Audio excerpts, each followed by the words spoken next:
My name is Trice Hickman, and I'm the author of Unexpected Interruptions, and my sequel, Keeping Secrets and Telling Lies.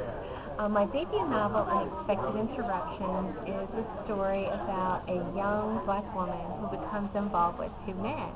And the twist is that one is black and one is white. And as her relationship builds with both men, a secret from her past comes out. And she finds herself doing some things she never thought she'd do.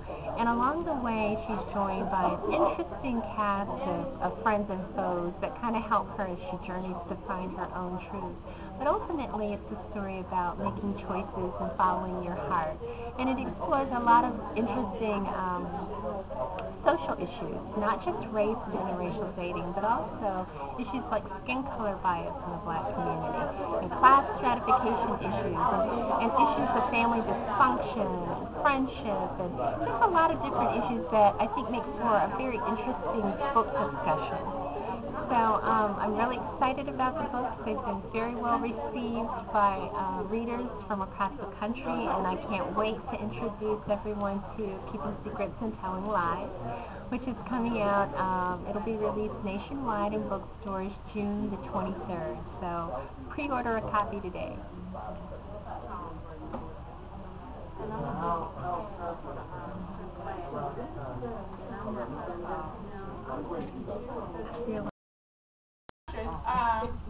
of the books from the authors now. So we're going to start the program off this evening with Trice Hickman. She's going to be reading from Unexpected Interruptions.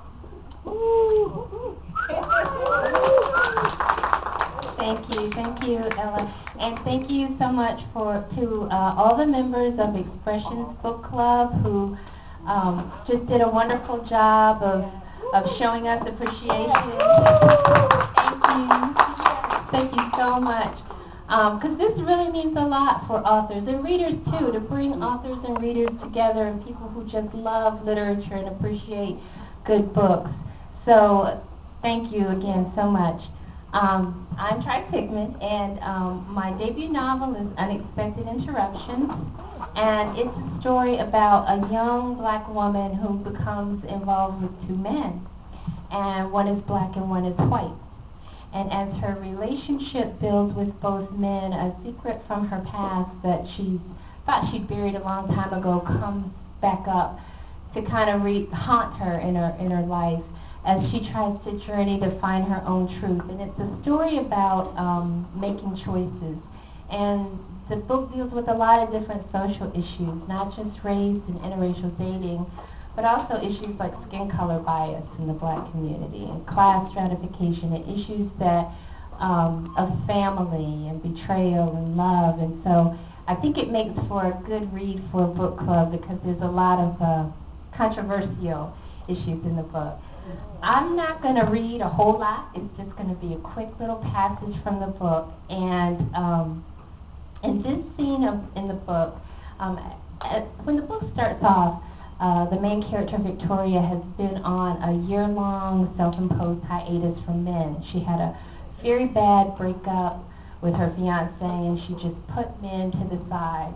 And she really concentrated for about a year on herself and her personal life and her professional life. And so now, a year later, Victoria is going to embark on fulfilling her entrepreneurial dreams, and she wants to embark on a relationship as well.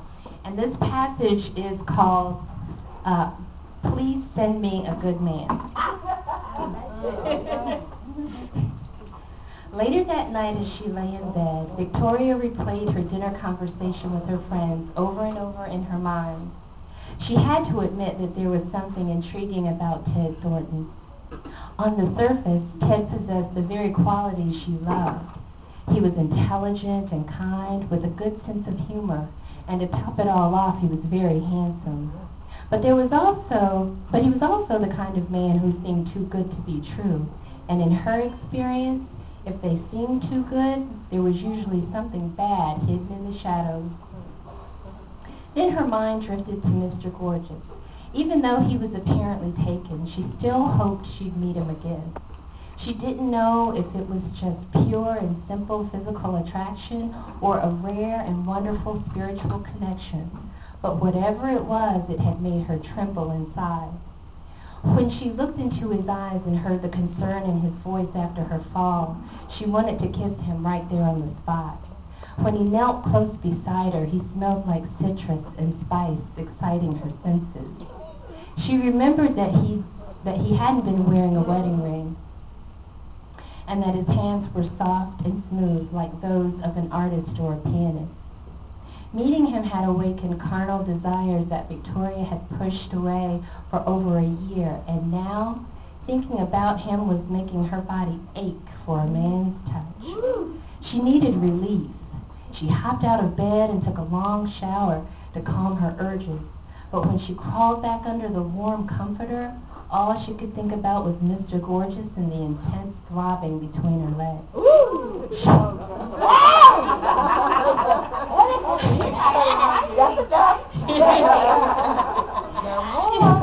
She lay in bed and said a prayer. Now, see, I'm following it with the prayer.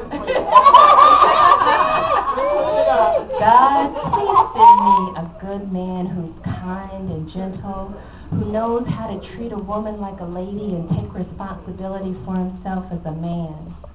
Please send me a man who's drug-free, baby mama drama-free, debt-free, educated, straight, and has no criminal record. And is